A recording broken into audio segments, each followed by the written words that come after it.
everyone, and thank you for being here. The training for today is evidence-based trauma-focused interventions for unaccompanied minors. This is the last session of the series that started on April 28. Our presenter is Dr. Rosaura Orengo Aguayo. The MACTC network uses affirming, respectful, and recovery-oriented language in all our activities. This presentation was prepared for the National Hispanic and Latino MACTC under a cooperative agreement for the Substance Abuse and Mental Health Services Administration, or SAMHSA. All materials appearing in this presentation, except that taken directly from copyright sources, is in the public domain and may be reproduced or copied without permission for SAMHSA or the authors. Citation of this source is appreciated.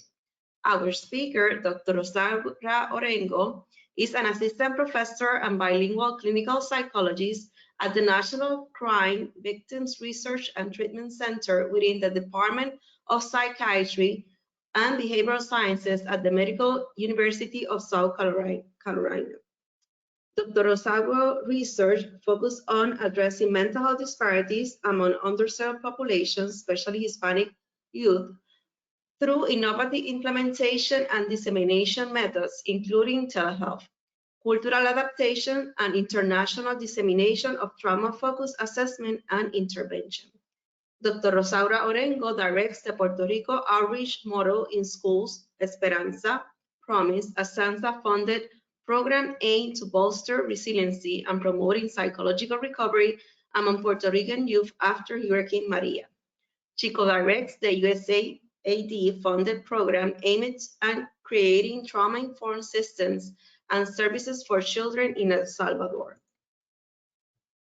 She's a trainer of psychological first aid and a skills for psychological recovery in both Spanish and English.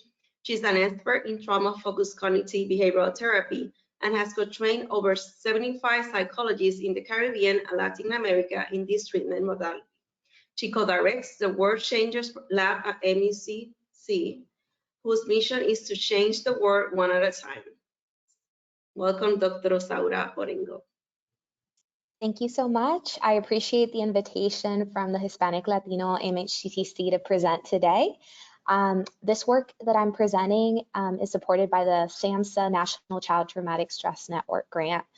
And today our objectives, what I hope everyone gets from this, is we're going to learn about what traumatic events unaccompanied minors may experience and their effects on their psychological, behavioral, and overall well-being.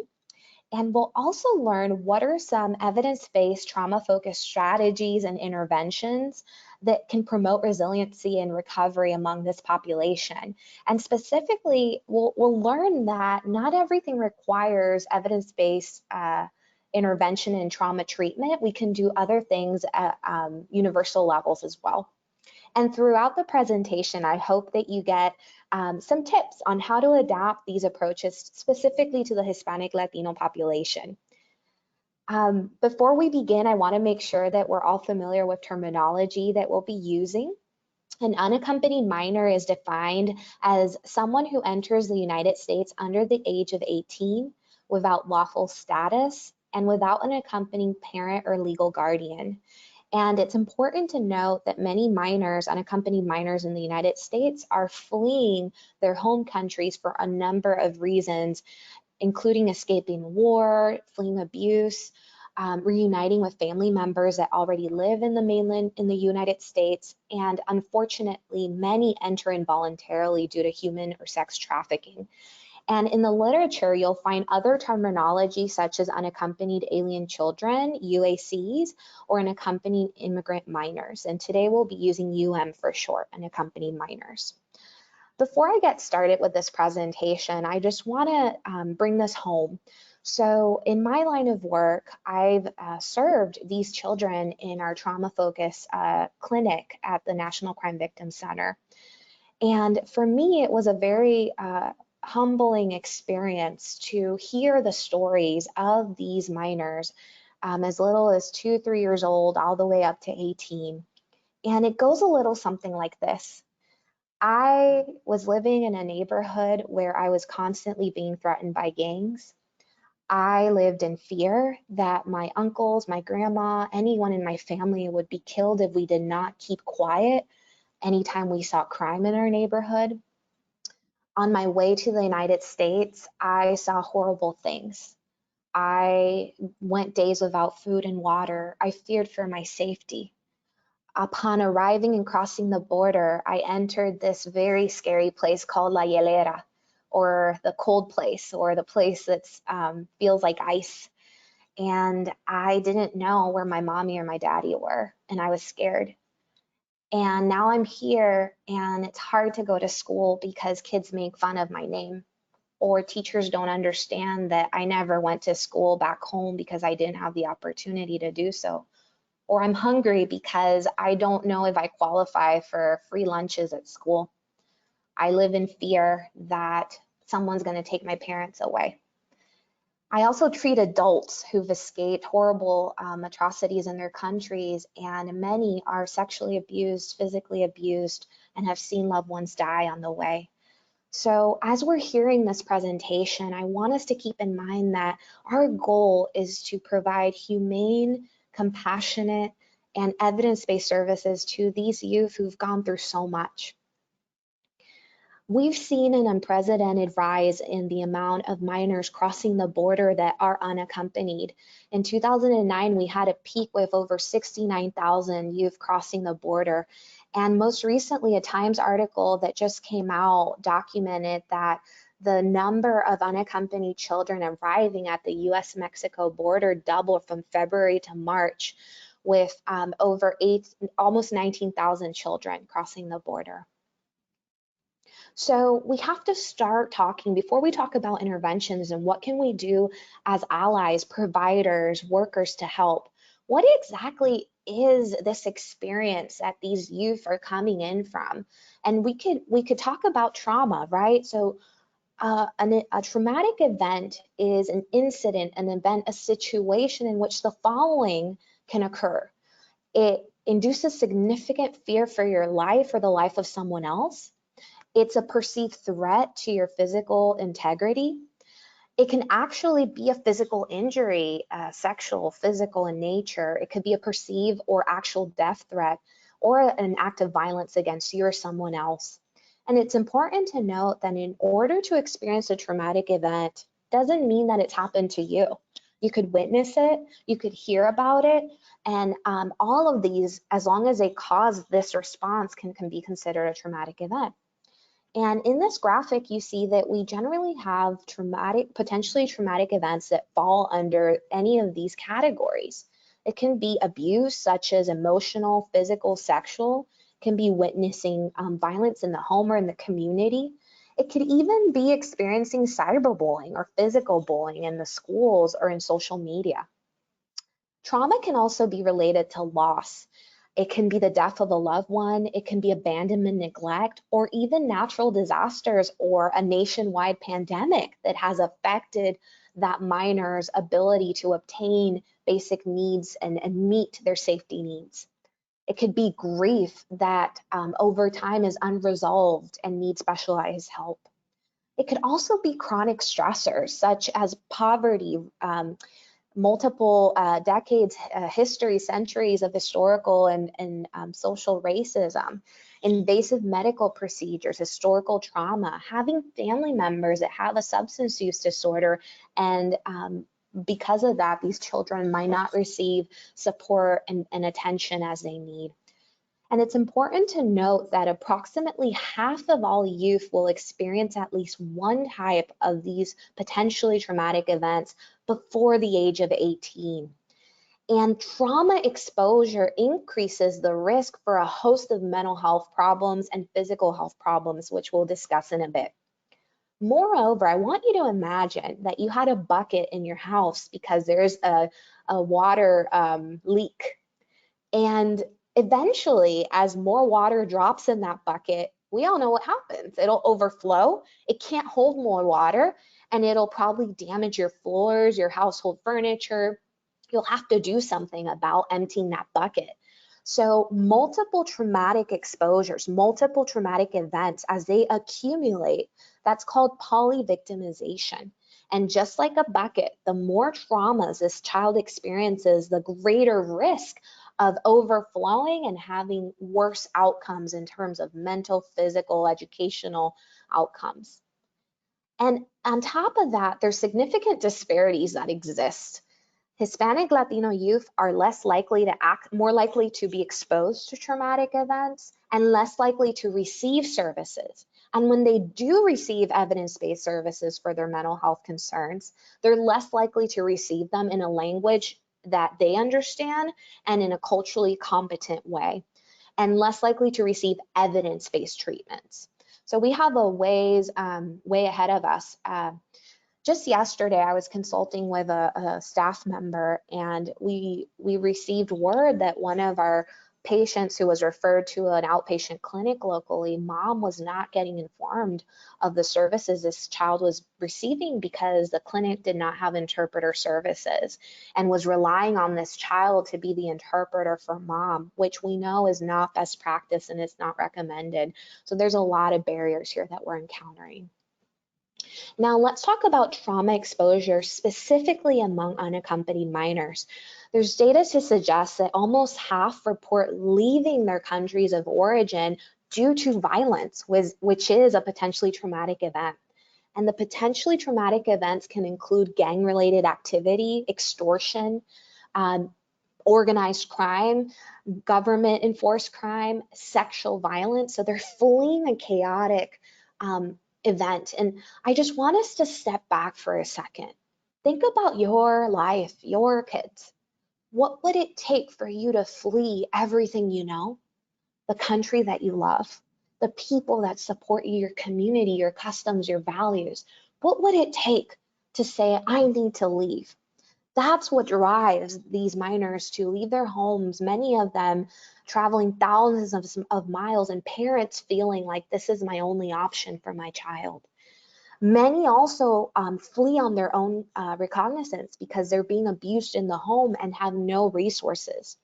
On top of that, with that bucket full, they encounter extra traumatic exposure in their route to the country that they're fleeing to.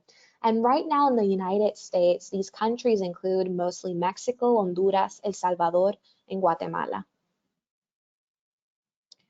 Now, what is the impact on mental health of these traumatic events? Well, we've probably heard of post-traumatic stress disorder, which I'll explain in the next slide, depression, anxiety. But we also see that these youth are at greater risk of engaging in substance use, self-harm, suicidality. And on top of that, there's now decades of research showing that adverse childhood life experiences, or ACEs for short, the more they accumulate in that bucket, the greater the risk of that child to develop physical health conditions, chronic heart disease, obesity, diabetes, premature death. So this is not just a problem of mental health. It affects the entire health of this child. And as we know, these children are at greater risk of engaging in unwanted sexual risky behaviors or premature risky behaviors, unwanted pregnancies, which contributes to the cycle continuing without proper supports.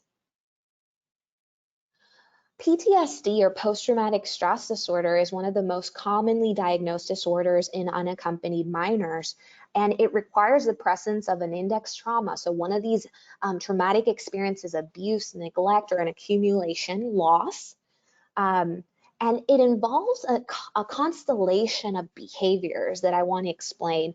In kids, you see a lot of avoiding thinking of what happened to them. It's kind of putting things in a box and shutting it down, and avoiding talking about this with other people. So already I want you to think like, maybe that's why sometimes I encounter difficulties with these minors opening up to me about what happened to them. This is very common. They can get easily frightened. For example, loud noises might startle them, or a tap in the back that's intended to be out of love and care could be taken as don't touch me. And this is expected because think about it. Imagine if for hours and days and months, your entire job consisted of staying alive and seeing horror around you. your body would naturally develop this innate sense of being hyper aware so that you can stay alive. Negative mood, feeling irritable, sad, angry, all this bottled up trauma causes our emotions to just be all over the place and be very intense. Negative thinking, the world is not safe. I'm never going to be able to trust anyone. What's going to happen to me? Always on guard. When's the next problem that'll happen? I was working with a client, an adult woman who went through a horrible series of events to cross the border, fleeing gang violence and abuse. And she describes then being held captive by human traffickers for months in a room with no sunlight, with no access to water or food, and being sexually abused every day. So now she's dealing with having to always be on guard and not feeling safe. These are some examples of what you can experience from post-traumatic stress disorder, among others, okay? So now let's talk specifically about what the data shows on the mental health impacts of this experience, these traumas on unaccompanied minors. From what we know in the literature, we do see evidence of higher rates of anxiety, depression, conduct problems, and PTSD among unaccompanied minors compared to accompanied immigrant counterparts. So it's very interesting. Even kiddos who come and cross the border accompanied with a parent, a legal guardian to be there with them in this harrowing journey. It doesn't mean they're not going to have mental health impacts, but they're less than these kiddos who come alone. And it makes sense because they're not protected and they're most vulnerable. On top of that, studies are showing that girls are at greater risk for boys for developing PTSD among unaccompanied minors. And it's thought that this is a combination of things, and we need more research. For example, it's more socially acceptable culturally for girls to express their emotions, to say that they're not doing well, versus men and boys are socially trained to perhaps not answer questionnaires about emotions as honestly, as openly. But there's many other things that we still need to investigate. And the data tells us that the following stressors post-migration, once they arrive at the border and cross the border, put them at greater risk for experiencing negative mental health outcomes. And these include long stays in detention centers or just being there, period. For those of you who may not be as familiar, these children are put together in what appears to be cages. They're on the floor. Lights are on almost 24 hours a day. They don't know when they're going to be processed. In the United States, these children are not entitled to a court-appointed attorney, so they rely on lawyers who do pro bono work to represent them, and they might be facing proceedings all alone, not understanding what the judge is saying, or maybe they're scared even when an interpreter is provided. On top of that, greater economic hardship, lack of resources, and unfortunately, many children are then at greater risk of falling into human traffickers. Also, there's recent research showing that the length of stay in detention centers impacts their psychological symptoms. And the greater the stay, the greater the impact. And on top of that, those minors that are separated from their caregivers report higher rates of anxiety and depression. So these are things that many of you listening may already know, but I just wanted to provide some references so that when you get the handouts that are provided here, it can help you contextualize what you've seen and what you know to be true. The last thing that I'll say is that there's a wonderful article by Dr. Michael D'Arellano and colleagues published in 2018 showing that the process of immigration itself may be a potentially traumatic event that often our instruments don't capture. So it's important when working with this population to not just consider pre-immigration experiences, but the processes of arriving at the border. And it doesn't end there. These children then go on to live in the United States, and we'll talk about what that looks like and some of the challenges. But important to remember that we might always consider that these children have made a harrowing journey, have done amazing things, and have resilient resilience, that we need to consider these youth strengths and not over pathologize and also factor that in.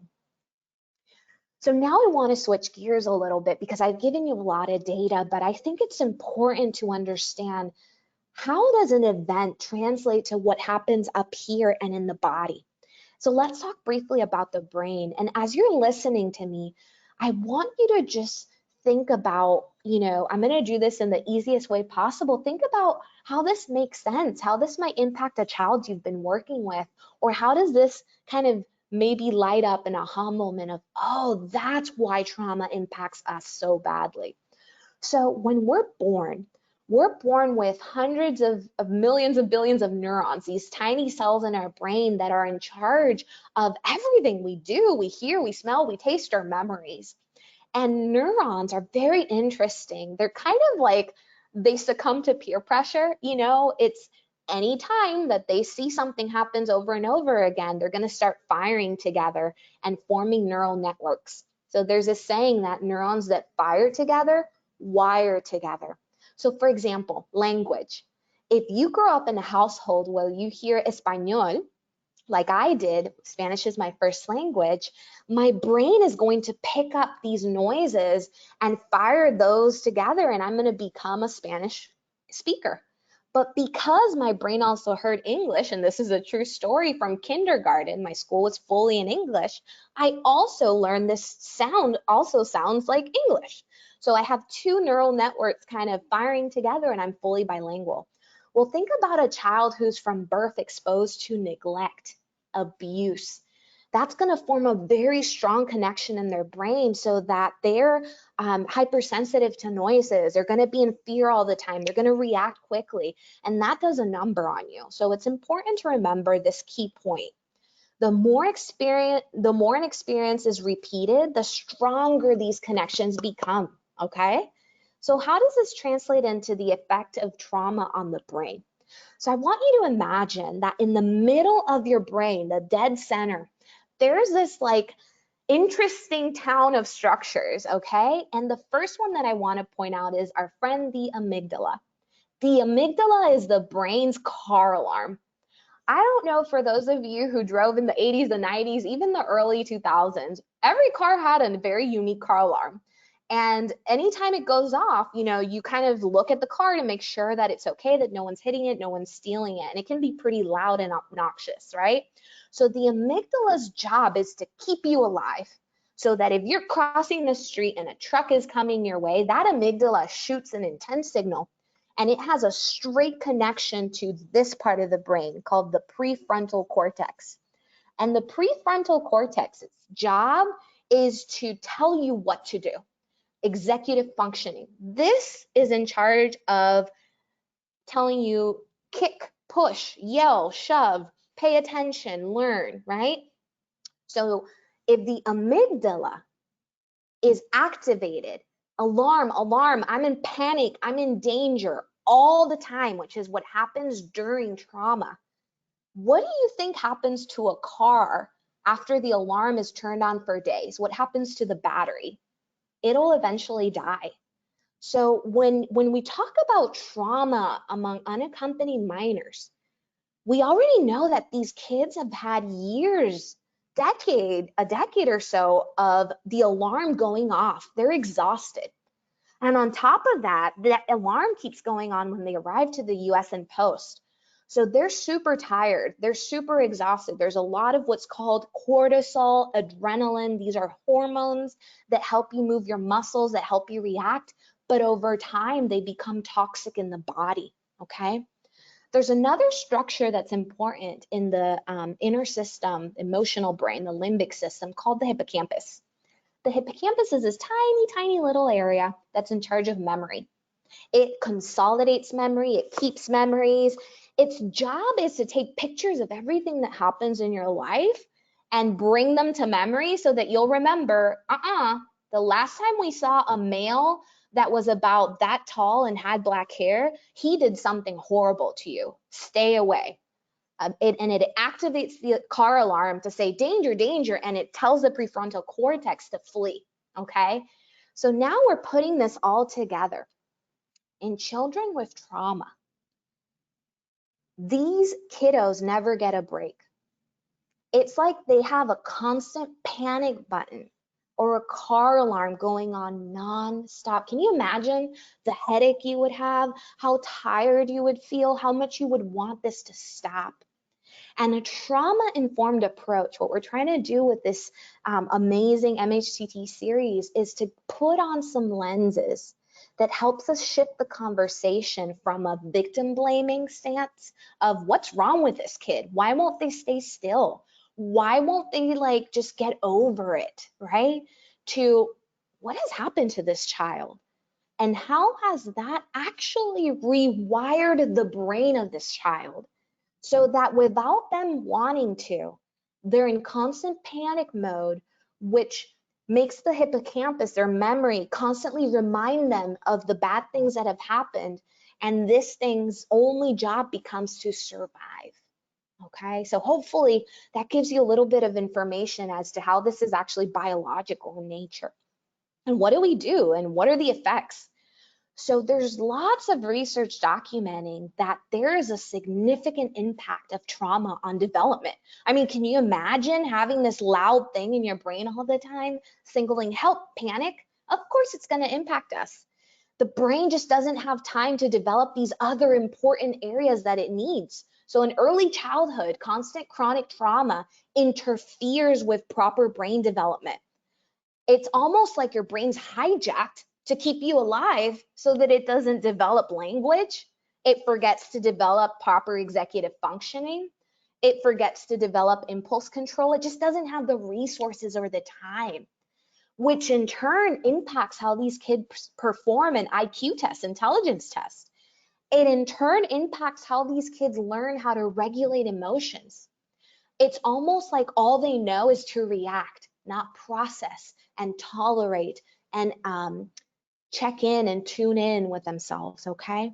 By the time they reach school, their ability to focus is significantly diminished. All they hear is a panic button. So they are having difficulties managing their fears or anxieties. So when kids don't have emotional vocabulary or impulse control, they do what? They become aggressive. And then if you become aggressive in school, you're going to be sent to the principal and put in detention. And if we don't give you services that are trauma informed, you're going to be labeled the bad kid. And you all know that once you're labeled a bad kid, no one wants to hang out with you except the other bad kids. And then they become an unsupportive and risky peer group that the teacher just doesn't want to deal with because she's tired or he's tired. And then these are the kids that fail achievement tests and they get put on the track of no college. And these are the kids that end up with low wage paying jobs. You see, this is a cycle that begins from early on because of that panic button, because of experiences that this kid could not control. And in adolescent, unfortunately, we know that poor emotional regulation skills, distress tolerance skills, which haven't been developed, lead to greater risk of substance use, early pregnancy, and just dropping out of school. So what does this look like in terms of what I see in kids by age level? So in little kiddos, you could see kids who are always afraid and don't want to lose contact with some sort of caregiver. They're clingy. Or these are kids that out of nowhere start crying or isolate or have a tantrum and we don't know what's going on. It's trauma. These are kids that in school age, they have poor concentration skills and usually get diagnosed with ADHD. And most of the times it's unevaluated trauma. And on top of that, adolescents, we see kids that are very stigmatized. They feel like they're going through this, that there's anger, there's shame, and risky behaviors. Okay, so hopefully this will clue you in as to these trauma-informed lenses. And I'm not saying every kid that displays this has been impacted by trauma, but in unaccompanied minors, if we're aware of that history, our light bulb has to go on. We're not excusing behavior, very important. We're not saying that they're hopeless or that they're justified in acting however they want. What we want to do is understand the why so that we can give them evidence-based approaches and skills to come through this victoriously and rewire their brain and understand that this is not about who's at fault, it's about what happened to you and we can help, okay? And that's part of the problem. And that's why I love the Hispanic Latino MHTTC and all the work they're doing. Sadly, even though Hispanics are more likely to experience trauma, in fact, Hispanic female youth are a particularly vulnerable group. Hispanics are less likely to have access to mental health services in the United States. And this is not surprising when our workforce is not represented, when our bilingual clinicians are a dime a dozen. And on top of that, the specialized training is rarely found in graduate programs, right? So there's a lot of barriers. And on top of that, many families can't make it due to transportation needs, providers being too far away, and financial burdens, right? So I think it's important to keep in mind that you're here today to stop that, to make a change. And I'm really excited about that. So now let's recap. Let's go back. We know what trauma is. We know what it does to the brain. We know what we observe now in behaviors in these kiddos. So let's go back and recap. What have unaccompanied minors experienced? Well, prior to coming to the ELS, I want you to look at these and label how many of these could be traumas. Lack of consistent caregivers, homelessness, many kids not receiving proper nutrition or education, violence at the micro level in the home, at the societal level, at the community level, and then countrywide. To give you an example, I've done a lot of work with my colleagues in El Salvador. El Salvador has had a long-standing history of civil war that dates even to the 1990s, okay? We have men, women, children who have had horrors and genocide practiced in front of them. We continue to see gang and drug-related violence. And guys, what I'm talking about here is not, oh, I saw someone sell drugs. I saw someone being mutilated in front of me. And if that person hears me or thinks that I talked, meaning these people don't have agency anymore, they feel trapped in their communities and fear. They have family members who've been sequestered and family having to pay money to free them. This is what we're talking about: war, torture, etc. On top of that, during migration, these kids go through like hazardous train rides. If you've heard of La Bestia, look into it. This is a very, very harrowing journey that usually is right before they cross the border, where kids, adults ride the top of a train and have to jump off, and many are killed in the process. They've seen coyotes sexually abuse their peers. They've had to choose between me getting sexually abused and someone else. There's a lot. And on top of that, these kiddos have been separated from their family. And then they're detained in little things like food that's not familiar, sleeping on the floor, not really understanding what they're being told most of the time. There's risk and further exposure of trauma. And on top of that, we think that this ends when they're reunited with their sponsor. But when I treat these kids, one of the things that constantly comes up is there's a lot of resentment with parents that perhaps left them when they were kids without them understanding why, and now they're reunited, and there's resentment of why did you leave us? Why did you not accompany me in this journey? Or there is this sense of sponsors being like, why isn't she happy? She's finally here, she's safe. But there's a lot of, I need to know if I can trust you. I've heard about you, but I've never met you. And on top of that, we have these expectations of a new society where regular school attendance is expected, and you're put in a classroom in a language you might not understand, with kids and traditions you might not understand. So it's very, very difficult. And for those youth who are not reunited with a family member that they can trust and know, being in foster placement, where am I? When will I see my mom? Do they know I'm alive? Who is this person? You might not have a cultural and language match with a foster placement. So those are ongoing challenges as well, and puts them at risk of further victimization. And I already mentioned in schools in particular, we have a lot of hardworking teachers and principals that they're doing the best they can, but not all schools have resources for unaccompanied minors. So what do we do?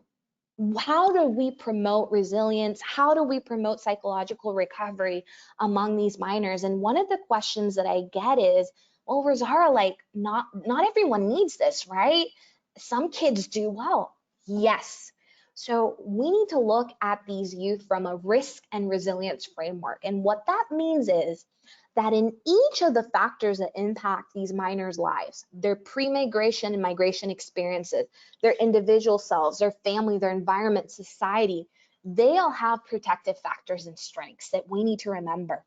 I remember this amazing kiddo that I treated. She loved singing and her faith. She loved reading the Bible. She memorized Bible verses, and that was a protective factor for her. She also had a really great relationship with her sponsor in the US, and that was protective, right? But she had some risk factors. She was impulsive. She didn't really regulate emotions well. She was hanging on with the wrong crowd. So those are the ways that we need to look at these youth, and let's start with strengths, okay? So with that in mind, let me tell you a little bit about what the literature tells us that tends to predict good outcomes in these kiddos. Number one, positive coping skills. Kids who know how to take a deep breath and relax their muscles. Kids who know that they can implement strategies to self-regulate do better. Kids who have some sort of hope. And hope is something that is easy to give. Really, it's having adults that tell you, I'm here, I'm protecting you.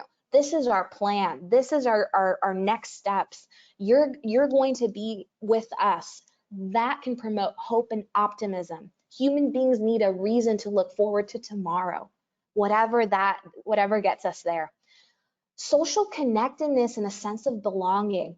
You know, it's very interesting. Study after study shows that human beings are hardwired to live in community, in tribes, and the moment we feel isolated and alone is when we're at greatest risk of hurting ourselves, of ending our lives, of going down a downward spiral. So we need to connect these kids and make them feel part of a group, and it doesn't take much. It can be one person who makes them feel like they belong. Community integration, in particular in schools that are affirming, that make public statements about their commitment to these youth and providing language access and providing education for all. It's very important. And finally, safety and security. Any kid that feels like someone's got me, an adult is looking out for me, I can let my guard down a bit, is going to do better. So I want you to think today, how is my organization, my school culture, wherever you work, whatever your role is, do we have these factors? And if not, what is one small change we can do to start incorporating these principles to help these kids, right? And they don't need all of them, but the more they have, the greater that bucket will empty itself out and have room for growth and development. Also, I wanted to show this slide. It comes from the psychological first aid training, which I'll talk about in a little bit, but there's 5 empirically supported early intervention principles. These are 5 things that if we put in place after an emergency, immediately after a disaster or crisis, we're going to promote psychological recovery sooner. And I already talked about a few: a sense of safety. Number 2, calm strategies to help us self-regulate. Connectedness. This one we haven't talked a lot about, that these kids also have strengths. I'll never forget I'm from Puerto Rico, and Puerto Rico has had a very difficult last century if you take a colonialistic perspective, but it's had a rough last 4 years in terms of natural disasters. So in 2017, Hurricane Maria and Irma devastated the island. Shortly thereafter, in 2019, early January, a series of earthquakes devastated the southwest part of the island. And then in March 2020, COVID-19 hit. And it's just been rough.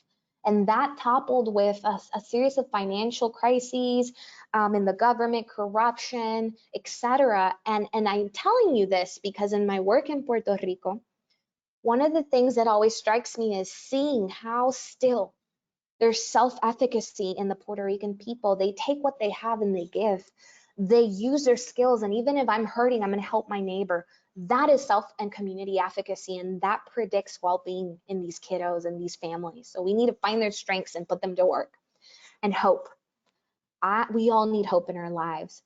So let's talk practically about some strategies and tips Some interventions that I would encourage you to get more training on because they're beyond the scope of this training, but that are important for your professional development. And then we'll do Q&A to close.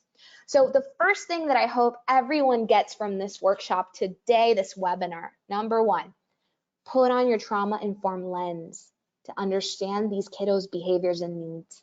I want a world where we, rather than blame the person who suffered an unimaginable loss and tragedy, we try to put ourselves in their shoes and we have compassion.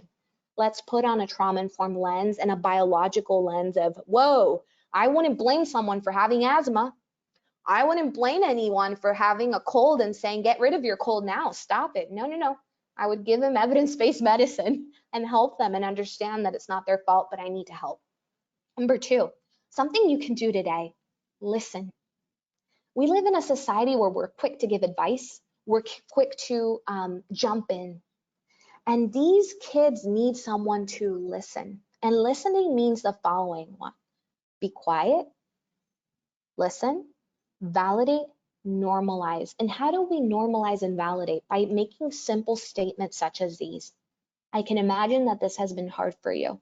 Notice how we don't say, I know how you feel, because you don't. And that's presumptuous.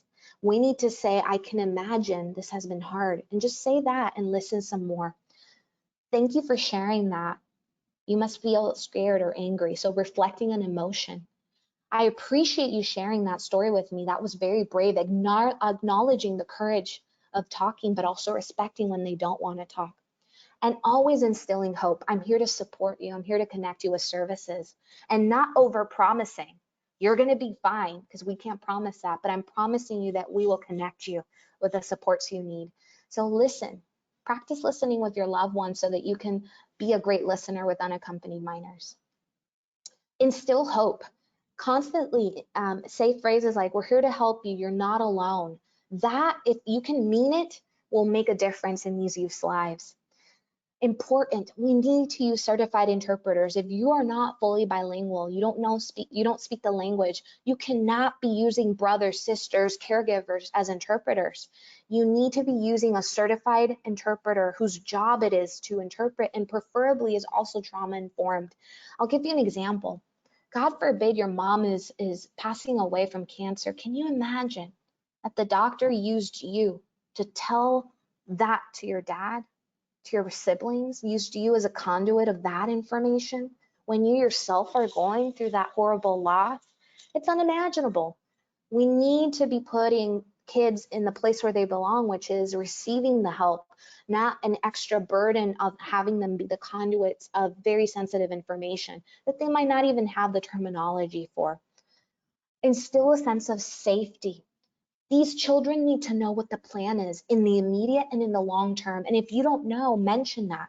We're working actively to locate a sponsor. We're working actively to understand what the legal process will be. In the meantime, I am here. This is my phone number. We're going to continue checking in, and this is our plan. Okay. These kids are overly compliant. Remember, they've been trained that in order to get help, they need to not be trouble. We need to give them permission to speak, to say what's wrong with them, and that they know they won't be penalized. And only do that if you can guarantee that sense of safety.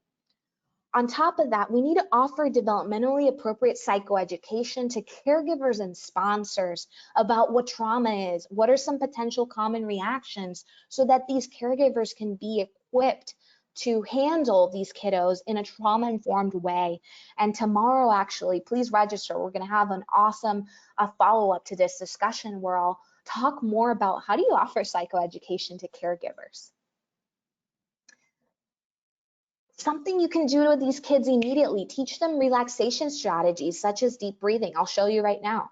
Most of these kids, most of us, when we're scared, we breathe like a dog, like this.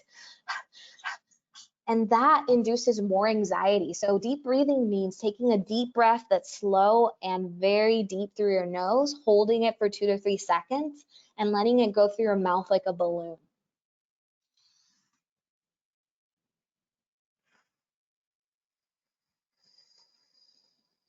It's like riding up an elevator and going down. If you can teach that to a kiddo, you can give them a great tool that they can use on their own and have agency over to relax. Progressive muscle relaxation. There's lots of cool YouTube videos on this. Check it out. It's all about constricting and then relaxing.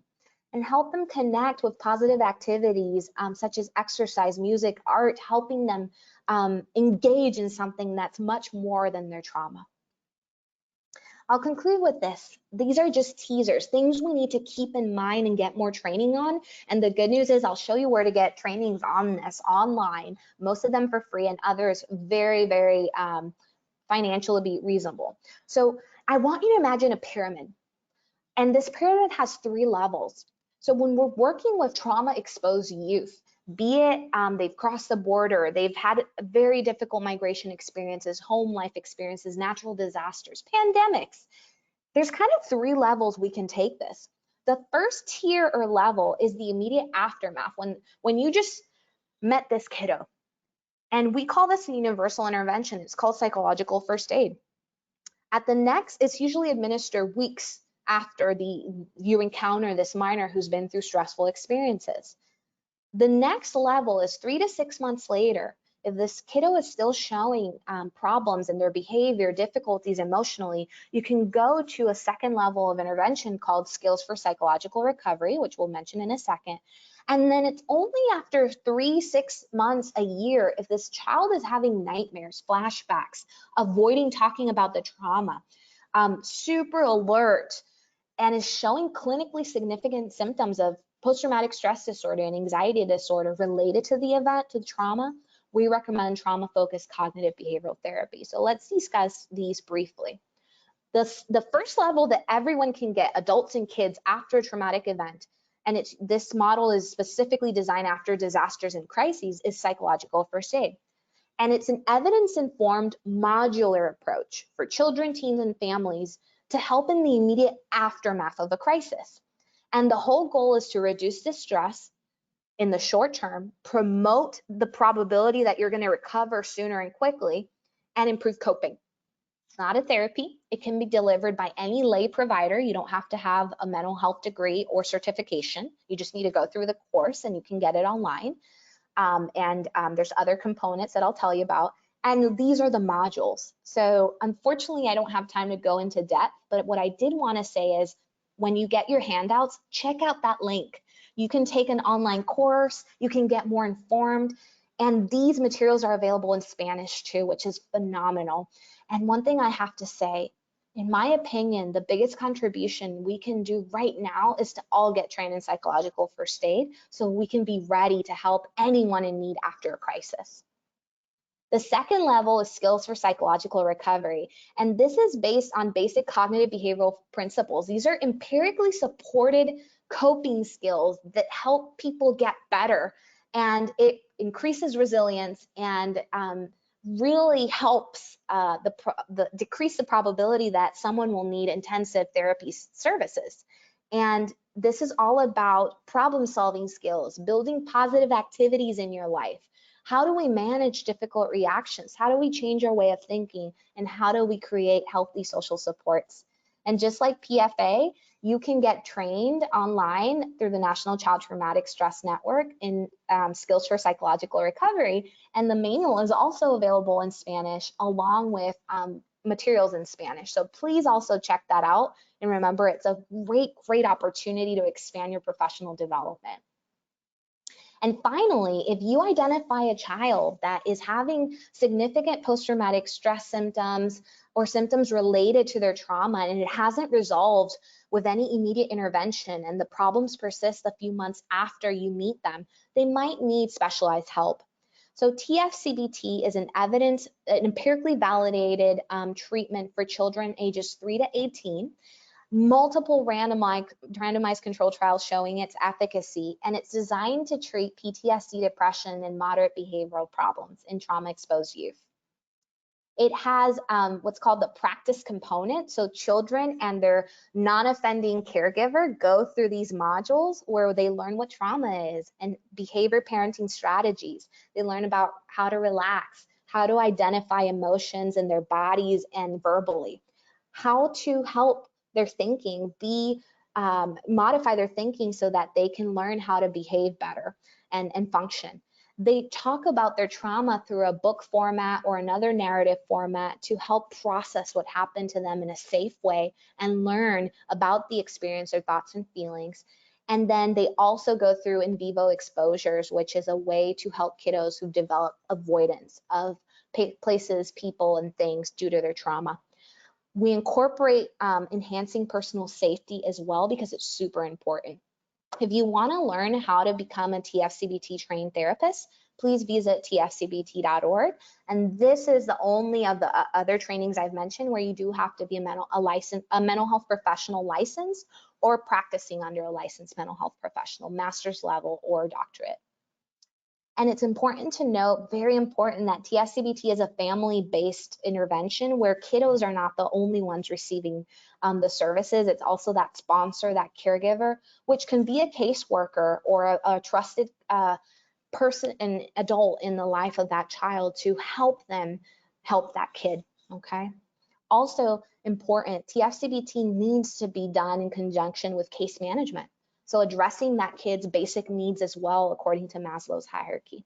So I think the goal of today is to make you aware of these, that they're out there so that you can refer kiddos and also get trained yourself if you're interested. I've included some references showing TFCBT's preliminary effectiveness with refugee minors. Please note that there's still significant research needed to be done with unaccompanied immigrant minors, but still it's promising for these youth. Also, I'm excited to announce that our team at MUSC that developed TFCBT Web, which is an introductory course to TFCBT that anyone can take. It does not certify you to be a therapist, but it's a great introduction and a great first step, is available now in Spanish as well as in English, and your handouts will have the links. For those of you who need CEU credits, it provides you with 11 CEU credits. So in conclusion, we've talked a lot about the experiences of unaccompanied minors, the impact on the brain, and what can we do to help. But it's important to remember that we need to take care of ourselves too. I have had many experiences in this journey of becoming trauma-informed and a trauma-informed clinician and now a trainer internationally where it takes a toll on you. Why? Because you care, and that's good. But sometimes we need to remember that if we're feeling irritable, checked out, we're avoiding work, having nightmares, or feeling hopeless or apathetic, that may be a sign that your cup is full, your bucket is full. And that's when you need to seek support from trusted colleagues, supervisors, clinicians that can provide you with some strategies and support to empty your bucket. And also, it's important that we build in strategies in our daily lives to prevent us from overflowing, whatever that looks like for you. I know for me, it's connecting with family and talking to them, or just taking a moment to read a good book, or sometimes it's taking a moment to cry and acknowledge that I'm human and that this is hard. So please remember today to take care of yourself so that you can take care of unaccompanied minors and other populations you serve. To recap, y'all, first, it's important to know what trauma is and its impact, and I hope that I was able to provide an easy to understand framework for you today. Second, put on your trauma-informed lenses and help others start asking what has happened to this child. Third, offer general psychoeducation to anyone you work with, including these youth. And there's tons of resources in the website I'll show you next, as well as MHTTC's website to provide the psychoeducation. Fourth, empathically listen. And that just means eye contact, be quiet, and when the person's end stops talking, saying something like, "Thank you for sharing that. That must be hard. I'm here for you." Offer positive coping skills. Get more training on psychological first aid and skills for psychological recovery in the website I'll show you next. Be sure to refer a kiddo in need of more specialized services to trauma-focused CBT. There's an entire directory of providers that are certified in each state, including Puerto Rico and tfcbt.org. Connect with other sources of support and address case management needs. Be ready to go with these resources. And lastly, but most importantly, please remember that you matter. Take care of yourself. So more resources can be found here for the specific purposes of what I talked to you about today. And never doubt that a small group of thoughtful, committed citizens such as you can change the world. And remember, really, this is the only thing that ever has. So now let's take some time for Q&A.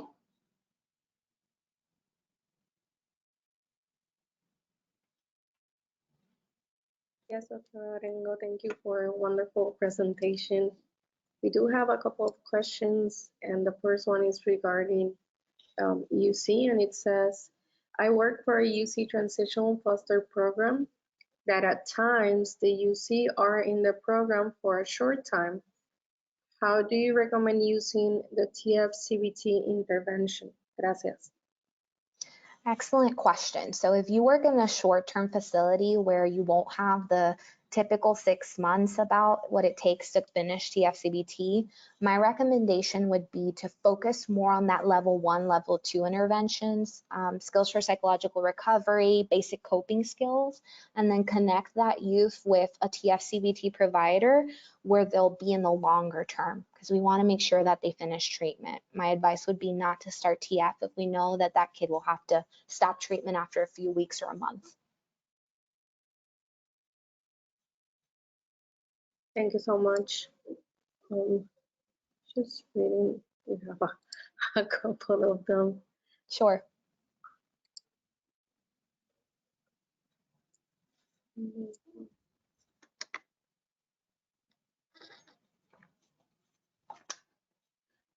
Okay, let's go with this one. It says, I'm glad you mentioned not encouraging certain behaviors.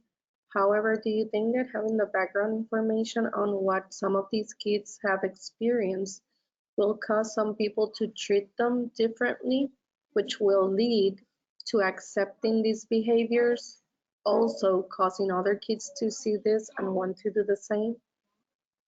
That's a great question. And in fact, my colleague Regan Stewart, that does a lot of this work with me, was a teacher before becoming a clinical psychologist and trauma-focused psychologist. And she remembers thinking as a teacher that having that same concern. And what she tells me, and I really like her approach to this, is, you know, as teachers, as educators, as people who work with these kids and have responsibility for other kids, the first thing to remember is that we don't need to have all the details ourselves to be efficient. As soon as you hear a kid has been in is an immigrant, you should cue in to know, I don't need more details. Something's up, something could have happened. The second thing is, rather than focusing on, I'm going to tolerate these behaviors, what we're going to do is, we know that we need to stop these behaviors. They're not appropriate for the classroom or the setting or the group home. We need to stop them. But the way we stop them is different when we have a trauma-informed lens. These kids won't respond to, hey, sit down, like other kids might. So what you might do is use labeled praise when they do something right. So for example, in TSCBT, we teach, great job for sitting in your chair, when we catch them doing something good. And that is a strategy that's very positive. It's not shame inducing. And guess what? Other kids like praise too, so they'll start sitting down. So catch kids doing good and praise that. That's how you shape behavior. The other thing too is, anytime that you see a kid with a history of trauma having a tantrum, it's great if you have the ability to have your assistant or someone that can kind of focus in on that child at first to help them have their kind of space to self-regulate and help them to breathe, while the other person manages the classroom more broadly so that you're not as interrupted. And the other thing I'll say is, let's do preventative measures. Start your classroom, start your group home, start your activities with a daily breathing exercise so all kids can regulate equally and no one's singled out. So I hope that helps a little bit, and please check nctsn.org for other great ideas.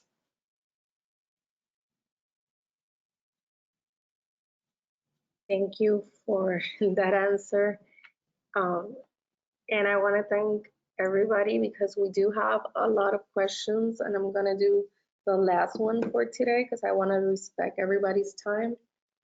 And the question is it important to be able to speak the language in order to connect with the child?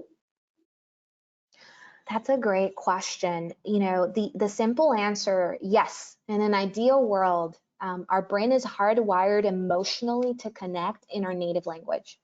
Did you know that traumas are encoded in the language that they happened?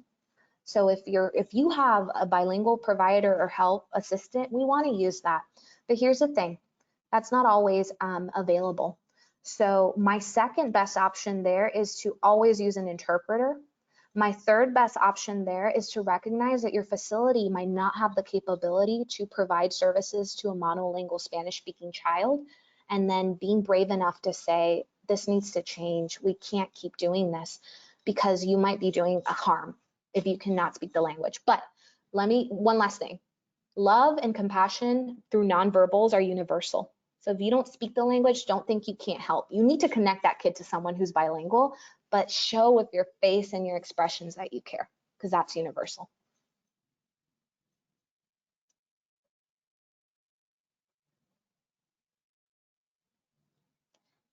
Thank you, Dr. Orengo. I think that was the last question, sorry. Since we're on this slide, I want to make sure I remind everybody to please fill out our survey. It's very important for us to keep making these events especially open to the community. So please either scan the QR code or use the link provided. I also added the link on the chat for everybody to have an easy access to that survey. And if you want to go to the next slide. Oh, sorry, let me go. We have some resources here. Oh, we do have a couple of resources on our website, which are pictured here. Our website, I'm going to provide the link as well. If you guys need resources on this topic, we do have a couple of them already. And then tomorrow, we'll be closing this whole series with another panel. So make sure you register. You have the link there. And you could also scan that QR code. Dr. Orengo will be also part of this panel tomorrow. So I'll invite everyone to please join us tomorrow as we close this very important series. Dr. Orengo, I don't know if you want to say something before we go. Thank you for all that you do. By you showing up here today, you're already making a difference. So thank you, and please take care of yourselves. Thank you, and I hope everybody has a great day. Thank you.